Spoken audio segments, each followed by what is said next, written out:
السلام علیکم ورحمۃ اللہ وبرکاتہ۔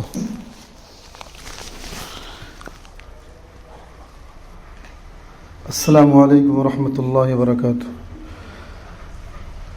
الحمد للہ نحمده ونصلی علی رسولہ الکریم، اما بعد، قال اللہ تبارک وتعالی فی القرآن المجید، اعوذ باللہ من الشیطان الرجیم، بسم اللہ الرحمن الرحیم،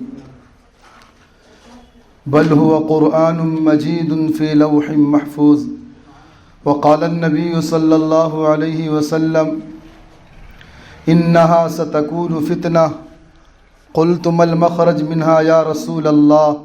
قال کتاب اللہ فیہ نبأ ما قبلکم وخبر ما بعدکم وحکم ما بینکم هو الفصل لیس بالہزل، من ترکہ من جبار قسمہ اللہ الى آخرہ او کما قال علیہ الصلاۃ والتسلیم۔ اللہ تبارک و تعالیٰ کا بے انتہا کرم احسان ہے کہ اللہ تبارک و تعالیٰ نے ہمیں اور آپ کو دین کی نسبت پر یہاں پر جمع فرمایا ہے، اور قرآن مجید کے تعلق سے ہم اور آپ یہاں جمع ہیں۔ دین کی نسبت پر جڑ جانا، اللہ کے دین کے لیے، علم کے لیے جب انسان قدم کو اٹھاتا ہے تو اللہ تعالیٰ اس پر مغفرت کے وعدے فرمائیں، اور علم کے حصول پر تو اللہ رب العالمین کے نبی جناب محمد رسول اللہ صلی اللہ علیہ وسلم نے یہاں تک فرمایا کہ اس کے لیے فرشتے پر کو بچھا دیتے ہیں۔ آج کا جو درس ہے، آج صرف تعوذ اور تسمیہ اور قرآن مجید کی عظمت کہ اللہ تبارک و تعالیٰ نے قرآن مجید کو جو نازل فرمایا، اس قرآن مجید کے اندر کیا اللہ نے بیان فرمایا ہے۔ ایک روایت ہے جس کے راوی حضرت علی المرتضیٰ رضی اللہ تعالیٰ عنہ ہیں۔ وہ فرماتے ہیں عن علی رضی اللہ تعالیٰ عنہ قال انی سمعت رسول اللہ صلی اللہ علیہ وسلم یقول انہا ستکون فتنہ، قلت ما المخرج منہا یا رسول اللہ؟ قال کتاب اللہ۔ حضرت علی المرتضیٰ رضی اللہ تعالیٰ عنہ سے مروی ہے، وہ فرماتے ہیں کہ میں نے رسول اللہ صلی اللہ علیہ وسلم کو فرماتے ہوئے سنا کہ ان قریب فتنہ رونما ہوں گے، یعنی دنیا میں فتنے آئیں گے۔ اور دوسری روایت میں ہے کہ دنیا میں فتنے اس طور پر آئیں گے جس طرح بارش کے قطرے زمین پر گرتے ہیں، اس طرح ایک کے بعد دیگرے فتنے دنیا کے اندر رونما ہوتے رہیں گے۔ فتنے یعنی طرح طرح سے آزمائشیں، امتحانات، مشکلات، یہ ساری چیزیں جو ہے انسان کے اوپر آنے والے۔ تو جب اللہ کے نبی حضور اکرم سرور کائنات صلی اللہ علیہ وسلم نے فرمایا تو حضرت علی المرتضیٰ رضی اللہ تعالیٰ عنہ نے پوچھا قلت ما المخرج منہا یا رسول اللہ؟ ذرا صحابہ کے جذبے کو دیکھیں، غور کریں۔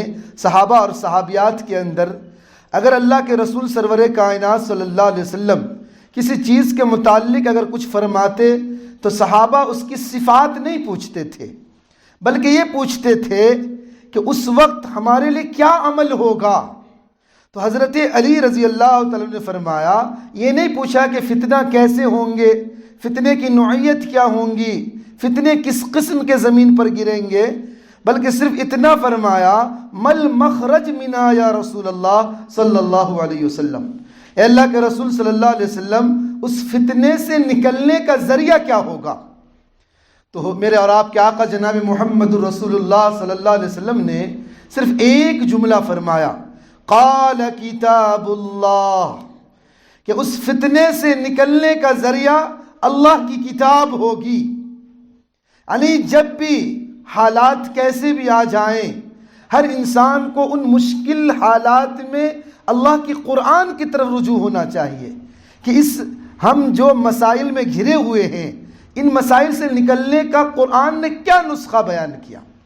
ہم جو ہے گھریلو مسائل ہو، ساس بہو کے مسائل ہو، خاوند شوہر کے اور بیوی کے مسائل ہوں، ان مسائل میں جو حالات ہم پہ آئے ہیں، ان حالات میں اس فتنے سے نکلنے کا ذریعہ اللہ کے رسول صلی اللہ علیہ وسلم نے ایک ہی فرمایا، کتاب اللہ، اللہ کی کتاب ہے۔ اور اس کتاب کے سلسلے میں مسلم شریف کی روایت ہے، میرے اور آپ کے آقا جناب محمد رسول اللہ صلی اللہ علیہ وسلم نے فرمایا ترکت فیکم امرین، میں تمہارے درمیان دو چیزیں چھوڑ کر جاتا ہوں، لن تضلوا ما تمسکتم بہما کتاب اللہ و سنت رسول اللہ، کہ جب تک تم مضبوطی سے اس کو تھامے رہو گے، دو چیزوں کو، یہ دو چیزوں کو تم پکڑے رہو گے، ہرگز ہرگز گمراہ نہیں ہوگے، ہرگز ہرگز تم مغلوب نہیں ہوگے، تم پر مصیبتیں، حالات، ان حالات میں اگر ان دو چیزوں کو تم مضبوطی سے پکڑے رہو، لن تضلوا ما تمسکتم، تم ہرگز گمراہ نہیں ہوگے۔ وہ دو چیزیں کیا ہے؟ اللہ کے رسول صلی اللہ علیہ وسلم نے فرمایا کتاب اللہ و سنت رسول اللہ، کہ اللہ کی کتاب اور حضور اکرم سرور کائنات صلی اللہ علیہ وسلم کا اسوہ حسنہ ہمارے لیے نمونے کار ہے۔ اب سیرت کے جو بھی اوراق اٹھا کر دیکھیں گے، ہر اللہ کے نبی حضور علیہ السلام نے گھریلو مسائل سے لے کر باہر کے مسائل تک اللہ کے نبی حضور علیہ السلام نے امت کو تعلیم دی، ہر اعتبار سے، ہر اینگل سے اللہ کے نبی صلی اللہ علیہ وسلم نے سمجھایا۔ تو اللہ کے رسول صلی اللہ علیہ وسلم سے جب حضرت علی رضی اللہ عنہ نے پوچھا یا رسول اللہ صلی اللہ علیہ وسلم جب فتنے رونما ہوں گے تو اس فتنے سے نکلنے کا ذریعہ کیا ہوگا؟ تو اللہ کے رسول صلی اللہ علیہ وسلم نے فرمایا کتاب اللہ، اللہ کی کتاب۔ اب اللہ کی کتاب کیا ہے؟ آگے اللہ کے رسول صلی اللہ علیہ وسلم نے خود فرمایا فِي نَبَوْ مَا قَبْلَكُمْ وَخَبْرُ مَا بَعْدَكُمْ، اس میں تم سے پہلے لوگوں کے واقعات بیان کیے گئے ہیں، تم سے پہلے جو امتیں گزری ہیں، تم سے پہلے جو لوگ دنیا کے اندر آ کے چلے گئے، ان کے حالات، کہ ان کن کن حالات میں ان پر مصیبتیں آئیں، کن حالات میں قوموں کو اللہ نے ہلاک کیا، کن حالات میں ایسی ایسی طاقتور قوم کہ ناخنوں سے پہاڑوں کو تراش کر مکانیں بنا لیا کرتے تھے، اللہ نے کیسے ان کو ہلاک کر دیا، ہواؤں کے جھونکوں کے ذریعے سے، بجلیوں کی کڑک کی وجہ سے، بادلوں سے آگ کی بارش کی وجہ سے، آسمانوں سے پتھر اور سنگریزوں کی وجہ سے۔ تو اللہ کے رسول صلی اللہ علیہ وسلم نے فرمایا فِي نَبَأُ مَا قَبْلَكُمْ، اس کتاب میں یعنی قرآن مجید میں تم سے پہلے لوگوں کے واقعات بیان کیے گئے، وَخَبْرُ مَا بَعْدَكُمْ، اور تمہارے بعد کی اطلاعات دیے گئے کہ تم جو دنیا کے اندر آؤ گے اس کے بعد کیا کیا چیز ہونے والے ہیں، وَحُكْمُ مَا بَيْنَكُمْ هُوَ الْفَصْلُ لَيْسَ بِالْهَزْلِ، اور تمہارے درمیان جس طرح کے بھی مسائل پیش آ جائیں، اللہ کے رسول صلی اللہ علیہ وسلم نے فرمایا وَحُكْمُ مَا بَيْنَكُمْ، تمہارے درمیان جس طرح کے بھی مسائل آئیں گے اس مسائل کا فیصلہ اور حکم اللہ نے قرآن مجید کے اندر رکھا ہے۔ والفصل، یہ محکم فیصلہ ہے، یعنی فیصل کی کتاب، فیصلے کی کتاب ہے۔ یہاں پر رک کر ذرا سمجھے، آج جو بھی مسائل ہیں، آج انسان فوراً کورٹ کچہری کی طرف جاتا ہے، لیکن ذرا غور کریں، ہم اللہ تعالیٰ نے اسلامی مسائل کو اور آپس کے جو بھی مسائل ہیں، جس طریقے بھی مسائل ہیں، ہم اور آپ جس میں گھرتے ہیں، ان مسائل کا فیصلہ اور حکم اللہ نے قرآن میں رکھا۔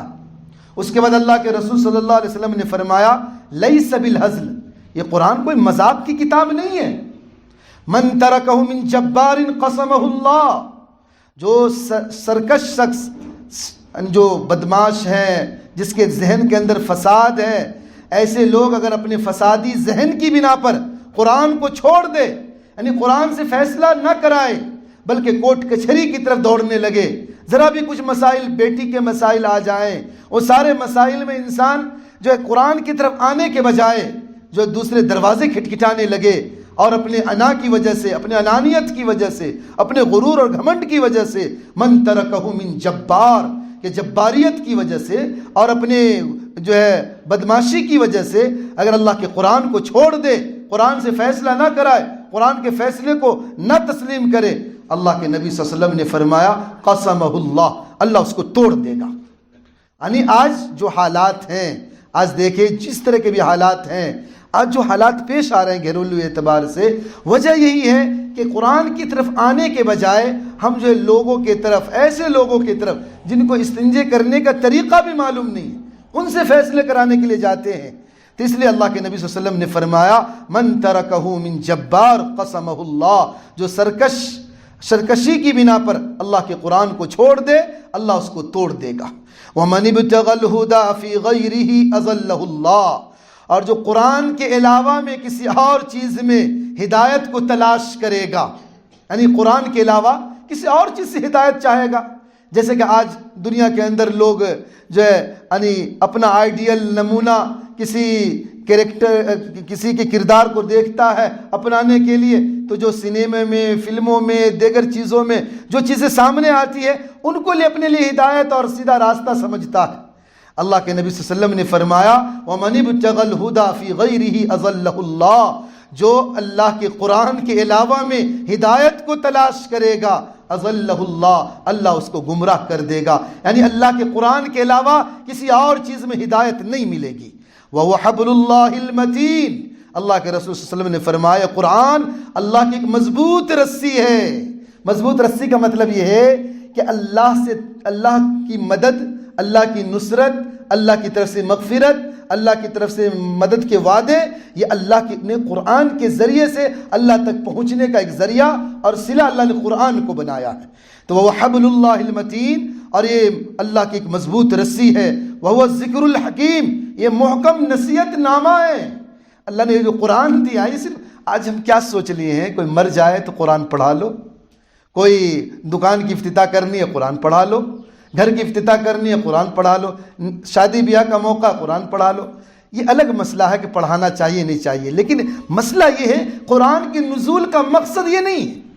قرآن کے نزول کا مقصد تو اللہ نے ہدایت رکھی ہے، ہدی للناس، لوگوں کی ہدایت کے لیے قرآن نازل کیا گیا ہے، اور اس لیے اللہ کے نبی صلی اللہ علیہ وسلم نے فرمایا وَهُوَ الذِّكْرُ الْحَكِيمُ، یہ محکم نصیحت نامہ ہے، کمپلیٹ نصیحت نامہ اللہ نے قرآن کے اندر رکھا ہے۔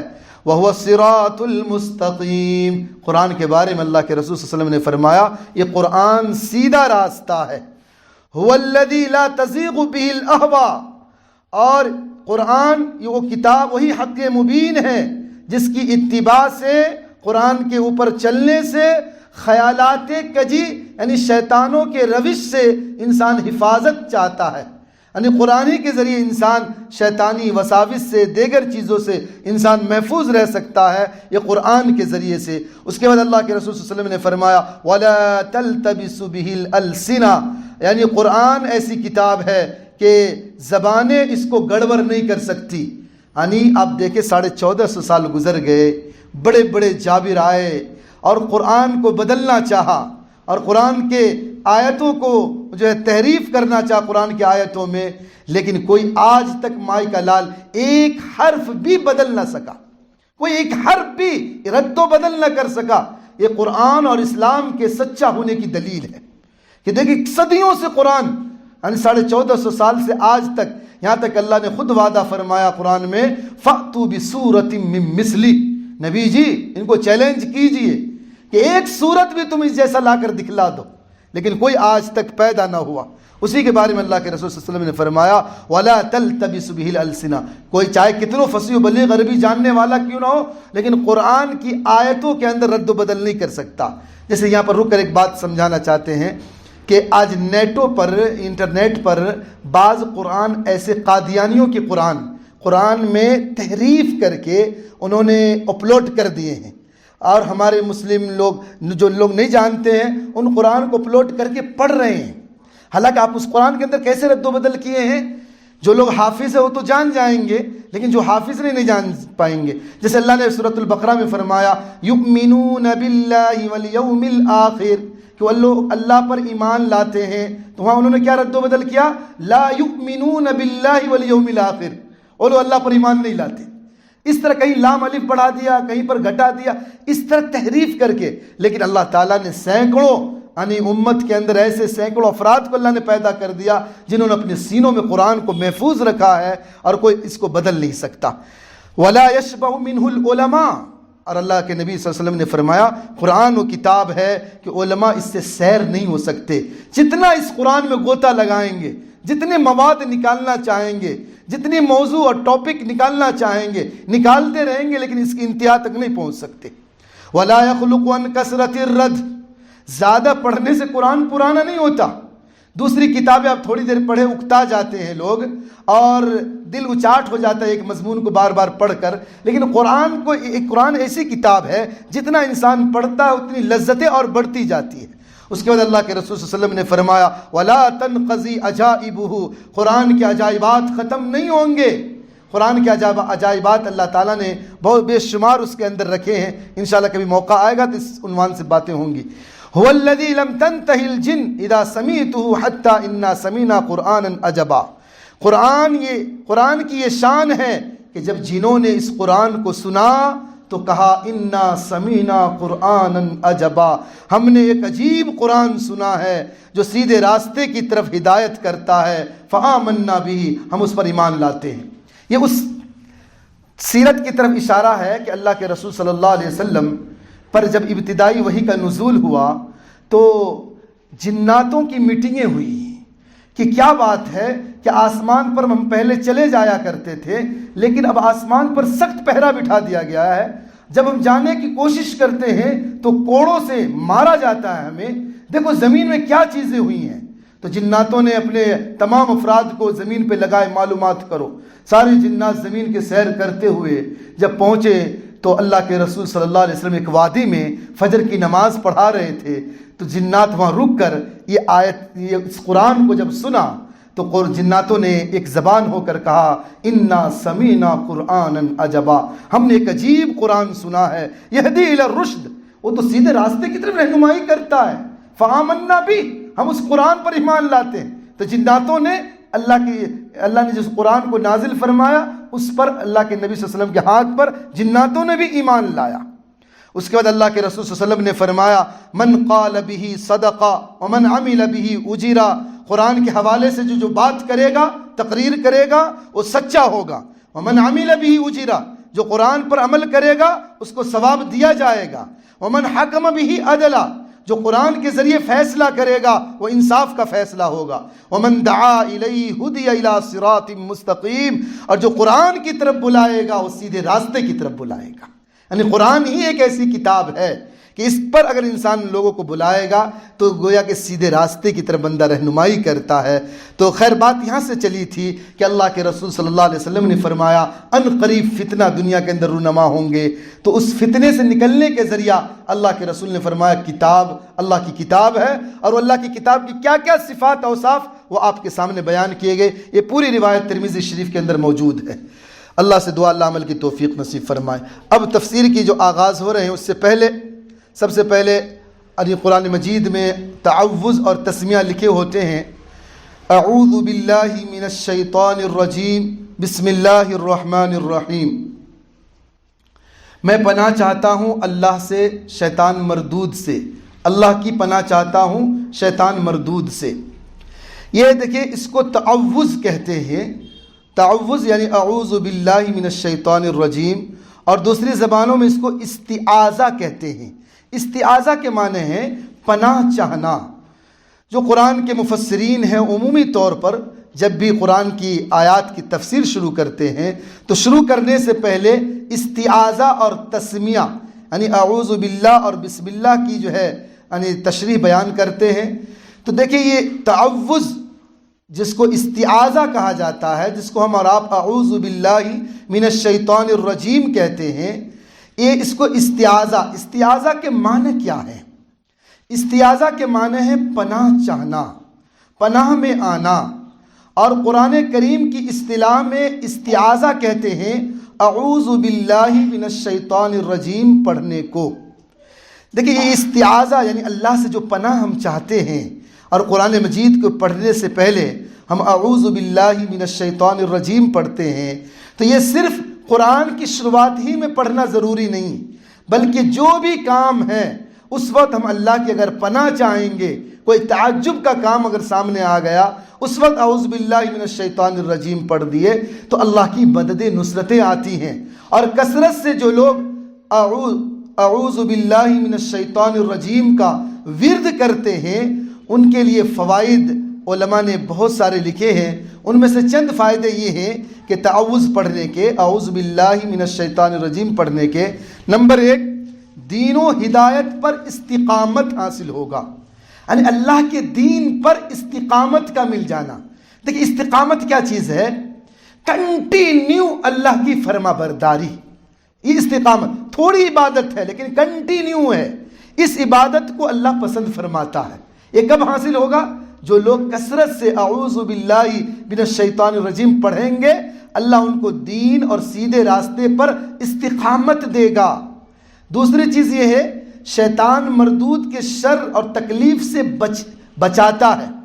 اللہ تعالیٰ جو لوگ تعوذ پڑھتے ہیں، تعوذ پڑھنے کی وجہ سے اللہ شیطان مردود کے وسوسوں سے، غلط خیالات سے، غلط تصورات سے، گناہوں کی طرف جانے سے اللہ ایسے لوگوں کی حفاظت فرماتا ہے۔ تیسری چیز یہ ہے کہ اللہ کی حفاظت اور صراط مستقیم کا راستہ ملتا ہے، یعنی اللہ کی حفاظت و امان میں آ جاتا بندہ، کیونکہ جب بندہ دنیا کے اندر ہم دیکھتے ہیں کوئی اگر کسی پر حملہ کرے، مارنے کے لیے آ جائے، تو کوئی جاننے والا ہوتا ہے تو اس کی جب پناہ کہ چل میری مدد کرو، میں تمہاری پناہ میں آتا ہوں، تو اس کی حفاظت کرتا ہے۔ تو جو لوگ اعوذ باللہ پڑھتے ہیں گویا کہ اللہ سے پناہ مانگ رہے ہیں، اور اللہ تعالیٰ جب دیکھتا ہے کہ میرا بندہ دنیا کے اندر مجھ سے پناہ مانگ رہا ہے تو میں اس کی حفاظت ضرور کروں گا، تو اللہ کے حفاظت اور مضبوط قلعوں میں شامل ہو جاتے ہیں، اور مقام اللہ کا قرب نصیب ہوتا ہے ایسے لوگوں کو۔ نمبر 4، پیغمبروں، صدیقوں، شہیدوں اور صالحین کے ساتھ مقام امن تک رسائی ہوتی ہے۔ مقام امن یعنی جنت تک، یعنی جنت کے اندر اللہ تعالیٰ پیغمبروں، صدیقوں، شہیدوں کے ساتھ اللہ تعالیٰ ان کی جو ہے رسائی پہنچائے، اس مقام میں، اس منزل میں اللہ تعالیٰ ساتھ عطا فرمائے گا۔ اور سب سے بڑی بات جو آخری بات ہے نمبر 5 پر، کہ اللہ کی مدد و نصرت حاصل ہوتی ہے۔ یہ اعوذ باللہ من الشیطان الرجیم پڑھنے سے، یہ چھوٹا سا جملہ ہوتا ہے، اگر ہم اس کو ورد رکھیں، اس کو پڑھیں، تو اس کے ذریعے سے اللہ تبارک و تعالیٰ کی مددیں حاصل ہوتی ہیں۔ اسی لیے جتنے بھی انبیاء آئے، اولیاء آئے، بزرگان دین آئے، آپ اگر ان کی تاریخ کو اٹھا کر دیکھیں گے یا قرآن مجید کی آیات میں پیغمبروں کے تذکرے کو اگر پڑھیں گے تو انہوں نے ہمیشہ اللہ سے استعاذہ چاہا، اللہ کی پناہ چاہا۔ جیسے ایک مثال دیتا ہوں، جیسے کہ قرآن مجید شاہد ہے کہ جب حضرت زلیخا نے، جو عزیز مصر کی بیوی تھی، حضرت یوسف علیہ السلام کو غلط چیز کی طرف آمادہ کی، تو اس وقت جو حضرت یوسف علیہ السلام بند کمروں میں تھے، 7 دروازے لگے ہوئے تھے، اس عالم میں اس پیغمبر اللہ کے رسول حضرت یوسف علیہ السلام نے کیا جملہ فرمایا؟ معاذ اللہ انہو ربی احسن مثوائی، اللہ کی پناہ، عزیز مصر میرا مربی ہے۔ یعنی حضرت یوسف علیہ السلام بھی اللہ کی پناہ مانگے۔ اسی طریقے سے جتنے بھی پیغمبر، اولیاء، بزرگان دین آئے، ہر ایک نے اللہ کی پناہ چاہی ہے۔ اس لیے ہمیں بھی چاہیے کہ تعوذ یعنی اعوذ باللہ صرف قرآن ہی کے شروعات میں نہیں بلکہ عام حالات میں بھی پڑھنی چاہیے، یہاں تک کہ ہمارے آپ کے آقا جناب محمد رسول اللہ صلی اللہ علیہ وسلم کو اللہ نے بار بار استعاذہ کا حکم دیا، بار بار۔ اللہ تعالیٰ نے سورۃ المؤمنون کی آیت میں اللہ نے فرمایا وَقُلْ رَبِّ أَعُوذُ بِكَ مِنْ هَمَزَاتِ الشَّيَاطِينِ وَأَعُوذُ بِكَ رَبِّ أَن يَحْضُرُونِ۔ اے نبی صلی اللہ علیہ وسلم، آپ کہیے کہ اے میرے پروردگار، میں تجھ سے پناہ مانگتا ہوں اس سے کہ شیاطین میرے پاس بھی آئے۔ یعنی اللہ کے رسول صلی اللہ علیہ وسلم کو اللہ نے حکم دیا کہ آپ یہ دعا مانگے، اعوذ بک ربی ان یحضرون، کہ اللہ میں آپ کی پناہ چاہتا ہوں اس بات سے کہ شیطان مردود میرے پاس آئے۔ پھر حضرت صلی اللہ علیہ وسلم کو اللہ تعالیٰ نے استعاذہ کا حکم دیا، اور 2 صورتیں انشاءاللہ وہ آئیں گی جو نماز میں ہم قل اعوذ برب الفلق قل اعوذ برب الناس پڑھتے ہیں، یہ 2 صورت کے شان نزول بھی آئیں گے کہ اللہ کے نبی صلی اللہ علیہ وسلم پر جب جادو ہو گئے تو اللہ کے رسول صلی اللہ علیہ وسلم پر یہ 2 صورتیں نازل ہوئی تھی۔ اس میں استعاذہ اللہ سے پناہ مانگا گیا، اعوذ برب الفلق، میں صبح کے رب کی پناہ چاہتا ہوں، صبح نکالنے والوں کی رب کی پناہ چاہتا ہوں۔ تو اس صورت کے اندر اس کے ذریعے سے اللہ کے رسول صلی اللہ علیہ وسلم کو بھی حکم دیا گیا کہ آپ بھی استعاذہ کریں، یعنی استعاذہ کی دعا مانگے، اللہ کی پناہ مانگے۔ تو ان ساری چیزوں سے ہمیں پتہ چلتا ہے کہ ہمیں بھی ہمیشہ ہر عالم میں اللہ کی پناہ مانگنی چاہیے، اللہ تبارک و تعالیٰ کی بارگاہ میں کثرت سے اعوذ باللہ من الشیطان الرجیم کا ورد رکھنا چاہیے۔ اس کے بعد تسمیہ، بسم اللہ الرحمن الرحیم، میں شروع کرتا ہوں اللہ کے نام سے جو بڑا مہربان نہایت رحم کرنے والا ہے۔ ہر کام کے شروع میں بسم اللہ پڑھنے کا حکم دیا گیا ہے۔ یہ صرف قرآن مجید کی شروعات میں نہیں بلکہ اللہ کے رسول صلی اللہ علیہ وسلم نے فرمایا دین کا ہو یا دنیا کے چھوٹے کام ہوں یا بڑے کام ہوں، ہر کام کے شروع میں بسم اللہ پڑھنا، اسی طریقے سے ہر کام کے آغاز میں بسم اللہ پڑھنا، یہاں تک کہ اللہ کے رسول صلی اللہ علیہ وسلم نے فرمایا کہ ہمارا ہر کام خیر و برکت کے ساتھ ہو، اس کے لیے بسم اللہ پڑھیں۔ ہر کا حدیث پاک کے اندر آتا ہے کہ نبی کریم صلی اللہ علیہ وسلم نے ارشاد فرمایا کہ گھر کا دروازہ بند کرو تو بسم اللہ کہو، چراغ غل کرو، آج چراغ کا زمانہ نہیں، اگر لائٹ بند کر رہے ہیں اس وقت بسم اللہ کہو، اسی طریقے سے برتن ڈھکو تو بسم اللہ کہو، اسی طرح کھانا کھانے سے، پانی پینے سے پہلے بسم اللہ پڑھے، وضو کرنے سے پہلے، سواری پر سوار ہونے سے پہلے، اترنے سے پہلے، بیت الخلاء جانے سے پہلے، اور اسی طریقے سے جو ہے اللہ کے نبی صلی اللہ علیہ وسلم نے مختلف مقام پر بسم اللہ پڑھنے کی ہدایت فرمائی۔ اس لیے ہمیں چاہیے کہ بسم اللہ کا معمول رکھے، ہر چیز میں اس کے ذریعے اللہ کی مددیں ہوتی ہیں، اللہ کی نصرتیں آتی ہیں۔ دوسری بات جو بسم اللہ کے سلسلے میں مفسرین نے باتیں لکھی ہیں کہ پورے قرآن کا خلاصہ اللہ نے بسم اللہ کے اندر رکھا ہے۔ ایک مفسر ہیں امام المفسرین امام فخر الدین رازی رحمۃ اللہ علیہ، ان کی تفسیر کی کتابیں بھی ہیں، وہ اپنی کتاب میں لکھتے ہیں کہ قرآن کریم اور اسی طریقے سے جتنے بھی اللہ نے کتابیں آسمانے سے نازل کی دوسرے پیغمبروں پر، جیسے بڑی بڑی کتابیں توریت، انجیل، زبور، موسیٰ علیہ السلام، داؤد علیہ السلام، حضرت عیسیٰ علیہ السلام، یہ ان لوگوں پر جو اللہ نے کتابیں نازل کی ہیں اور جتنے بھی صحیفے نازل ہوئے ہیں، تو امام فخر الدین رازی رحمۃ اللہ علیہ فرماتے ہیں کہ تمام آسمانی کتابوں کے علوم پر یہ قرآن مجید کا علوم حاوی ہے اور جامع ہے، تمام علوم پر حاوی، فوقیت اللہ نے قرآن مجید کو دے رکھا ہے۔ اسی طریقے سے یعنی دوسرے زبان میں اگر ہم کہنا چاہیں تو یہ کہہ سکتے ہیں کہ جتنے بھی آسمانی کتابیں ہیں ان کا خلاصہ اور نچوڑ اللہ نے قرآن میں رکھا ہے، اور پورے قرآن کا خلاصہ اور نچوڑ اللہ نے سورۃ الفاتحہ میں رکھا ہے۔ سورۃ الفاتحہ میں اگر آپ غور کریں گے تو جتنے بھی میٹر اور مضامین اللہ نے جو قرآن مجید کے اندر بیان کے الف لام میم سے لے کر ناس تک، خواہ توحید کے اعتبار سے، رسالت کے اعتبار سے، اور اسی طریقے سے معاد یعنی آخرت کے اعتبار سے، وہ ساری چیزوں کا خلاصہ سورۃ الفاتحہ میں، انشاءاللہ آئندہ ہفتے اس پر باتیں ہوں گی۔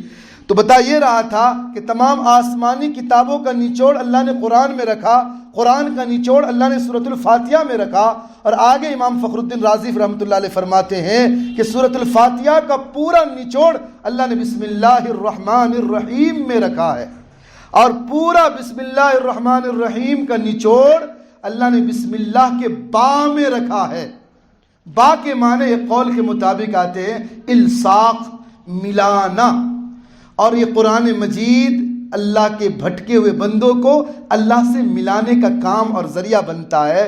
اس لیے امام فخر الدین رازی رحمۃ اللہ علیہ نے فرمایا کہ تمام آسمانی کتابوں کا نچوڑ اللہ نے قرآن میں، قرآن کا نچوڑ سورۃ الفاتحہ میں، اور سورۃ الفاتحہ کا نچوڑ بسم اللہ الرحمن الرحیم میں، اور بسم اللہ الرحمن الرحیم کا نچوڑ اللہ نے بسم اللہ کے با میں رکھا ہے، اور با کے معنی ملانے کے، یہ قرآن بھی اللہ کے بندوں کو اللہ سے ملانے کا کام کرتا ہے۔ تو یہ بسم اللہ الرحمن الرحیم کے سلسلے میں باتیں ہیں۔ اب آخر میں ایک بات یاد رکھیں کہ بسم اللہ پڑھنے کے فائدے کیا ہیں۔ اگر جب بھی کوئی حاجت ہمیں آ جائے، شادی، بچیاں کی شادیاں کروانی ہیں، نوکری کا مسئلہ ہے، ہماری کوئی حاجتیں پوری نہیں ہو رہی ہے، تو علماء نے اس سلسلے میں باتیں لکھی ہیں کہ جو شخص بسم اللہ الرحمن الرحیم کو 12,000 مرتبہ اس طرح پڑھے کہ جب 1,000 مرتبہ ہو جائے تو 2 رکعت نماز پڑھ کر اپنی حاجت کے لیے دعا کرے، پھر پڑھنا شروع کرے، پھر 1,000 کے بعد پھر اسی طرح 2 رکعت پڑھے، یعنی ہر 1,000 مرتبہ بسم اللہ ہونے کے بعد 2 رکعت نماز پڑھے اور اپنی حاجت کو اللہ کے سامنے رکھے، اس طرح 12,000 پوری کرے، انشاءاللہ اللہ تعالیٰ اس کی حاجت پوری فرما دے گا۔ اسی طریقے سے بعض علماء نے باتیں لکھی ہیں، کبھی بھی کوئی فساد کا مسائل سامنے آ جائے، کہیں عدالت کا مسئلہ، عدالت میں جانا پڑ گیا، تو اس صورت میں کثرت سے بسم اللہ الرحمن الرحیم پڑھنے سے ایک قوت اور طاقت اللہ تعالیٰ دلوں کو مضبوط کرتا ہے. اس کا ورد رکھیں. تو اس کو تعوذ اور تسمیہ کہتے ہیں. تعوذ یعنی استعاذہ چاہنا، اعوذ باللہ من الشیطان الرجیم پڑھنا، اور تسمیہ یعنی بسم اللہ الرحمن الرحیم پڑھنا. انشاءاللہ زندگی بچی تو آئندہ ہفتے سورۃ الفاتحہ کی تفسیر ہوں گی. وآخر دعوانا الحمدللہ رب العالمین. آخر میں 2-3 باتیں سماعت فرما لیں کہ کیونکہ نیو ایئر کے سلسلے میں باتیں جو آج 31 ہے. دیکھیں یہ جو نیو ایئر ہمارا جو عقیدہ اور ایمان ہے اللہ پر ہے، اور ہمارے لیے آئیڈیل اور نمونہ حضور اکرم سرور کائنات صلی اللہ علیہ وسلم ہے. اللہ کے نبی کی زندگی ہے. اللہ کے نبی حضور علیہ الصلوۃ والسلام 63 سال دنیا میں رہے، لیکن اللہ کے نبی صلی اللہ علیہ وسلم نے کبھی بھی نیو ایئر نہیں منایا، نیا سال نہیں منایا. کبھی بھی کسی صحابہ سے یہ باتیں مروی نہیں ہیں. آج جو حالات ہیں نیو ایئر کا، ہمیں تو یاد رکھنا چاہیے ہمارا اسلامی سال جان کی قربانی پر شروع ہوا اور انتہا مال کی قربانی پر ہوا. سال کا آغاز جان کی قربانی کہ محرم کے مہینے میں دیکھیں تاریخ کے اندر اٹھائے قربانیاں نظر آئیں گی. سب سے بڑی قربانی تو حضرت حسین رضی اللہ عنہ کی شہادت کربلا کی سرزمین پر محرم الحرام کے مہینے میں. اور اسی طریقے سے اگر اسلامی مہینوں کا انتہا دیکھیں ذی الحجہ کا مہینہ تو جانوروں کی قربانی پر، یعنی جان کے ذریعے سال شروع ہوتا ہے اور مال کے ذریعے سال ہمارا ختم ہوتا ہے. اس میں خوشی کا کوئی موقع نہیں ہے. اور دوسری بات یہ ہے آج جو خوشی کا اظہار کیا جاتا ہے، یاد رکھیں یہ اگر آپ اس کی تاریخ کو اگر آپ کھنگالیں گے تو آپ کو یہ تاریخ ملیں گی کہ جو نیو ایئر جو شروع کیا گیا کب سے. کچھ لوگ جو ہے جہازوں میں سمندروں کے اندر جو ہے تفریح کے لیے گئے، کئی دن سے گھروں سے دور تھے. جب 31 کا دن آیا تو ان لوگوں نے چاہا کہ چلو آج ہم ہماری جہازیں جو زمین سے لگ رہی ہیں اب ہم ساحل پر پہنچیں گے. تو ان لوگوں نے خوشی منائے.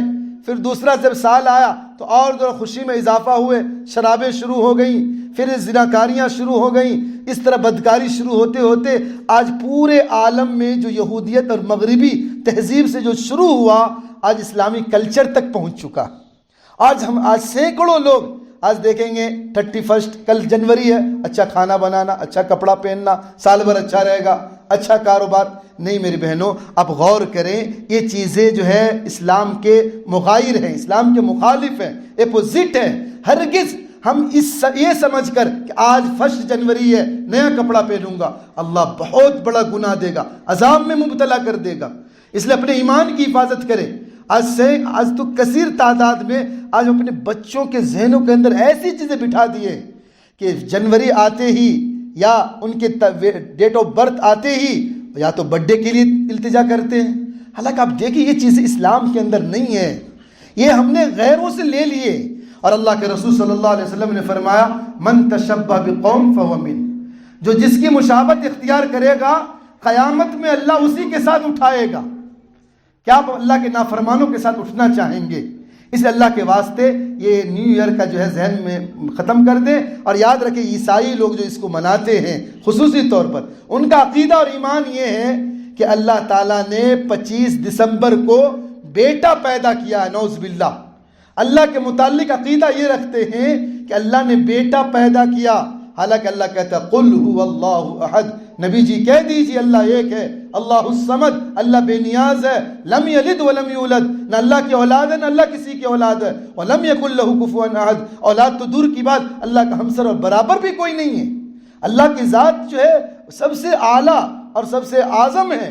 اللہ کی ذات سے بڑھ کر کسی کی ذات نہیں. اللہ اولاد سے پاک ہے، اللہ کی کوئی اولاد نہیں. تو عیسائی لوگ 25 دسمبر کو اللہ کا بیٹا منا کر کرسمس ڈے مناتے ہیں. اس کے بعد جنوری کو جو ہے اس کی خوشی میں جنوری کا دن جو ہے 1 جنوری مناتے ہیں. ہم مسلمان بھی ان کے دیکھا دیکھی اس دن کھانے اچھے بنانا، کپڑے اچھے پہننا. اللہ کے واسطے ایسا نہ کریں. اور ہم اسلام پر چلنے والے ہیں اور ہمیں خوشی کا کیا موقع. آج ہماری بہنیں اسلام چھوڑ کر جا رہی ہیں. ابھی 3 روز پہلے رائے بریلی کی خبر آپ اخبار میں دیکھے ہوں گے، امرینا رادھا بن گئی اور غیروں سے جا کر مندر میں نکاح کی ہے. اور چلو نکاح اپنے ایمان کا سودا کر لی، کوئی بات نہیں، وہ اپنے کر لی، لیکن اس کے ساتھ ساتھ انہوں نے کیا بات اسلام پر کیا آنچ دلائی.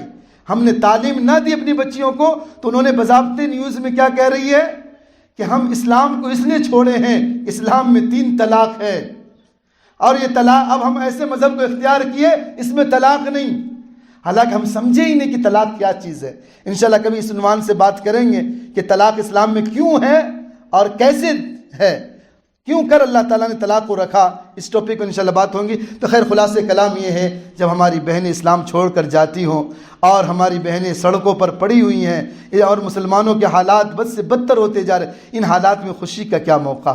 ہم آپ کو اللہ کے بارگاہ میں جوڑ کر جو ہے اللہ سے التجا کرنا، دعا مانگنا، اللہ سے اپنے قوم کو نکلنے کی دعا کرنا۔ حالات آئندہ اور بھی خراب ہوں گے، لیکن کیونکہ اللہ تعالیٰ آزمانا چاہے گا، اس لیے اپنے ایمان کی فکر کرنا، دعا کرنا استقامت دین کی۔